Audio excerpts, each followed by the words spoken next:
Kamusta mga boss? Nandito nga kami papunta sa may San Felipe, Zambales para bisitahin ang lubong ng Aluan Falls na nakita namin sa Facebook noong nakaraang araw. At walang pasok yung mga bata kaya samahan nyo kami. Let's go! So may entrance nga pala dito, 30 pesos para sa adult at 20 pesos para sa mga bata. At pagdating nyo bubungad agad sa inyo napakagandang view ng mga kabundukan.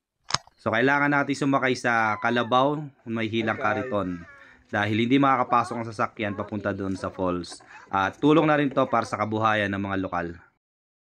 After natin bumaba sa may kariton ay bubungad nga sa inyo napakagandang mga views na talagang pwedeng pang Instagram.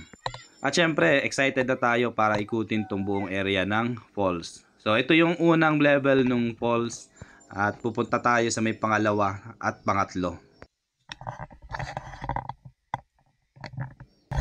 Medyo madulas lang ang daan pag gantong panahon ng tag-ulan kaya konting ingat lang at medyo challenging din yung papunta doon sa may pangatlong level. May ilang malalaking bato lang na kailangan nating akyatin pero once na malagpasan natin ito ay maganda talaga yung makikita ninyong view. Napakasarap ng tubig, sobrang fresh, malamig at napakalinaw.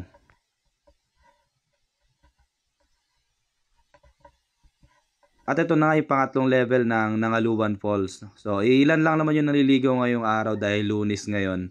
So, unti lang yung mga bumisita. Di na rin natin napigilan kaya tara, langoy na tayo.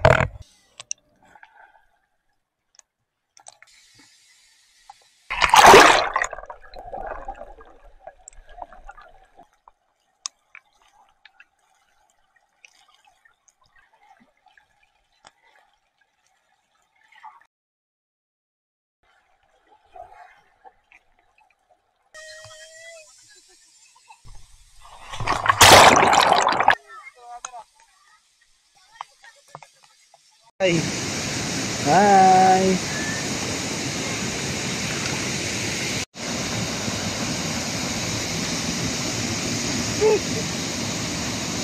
Chang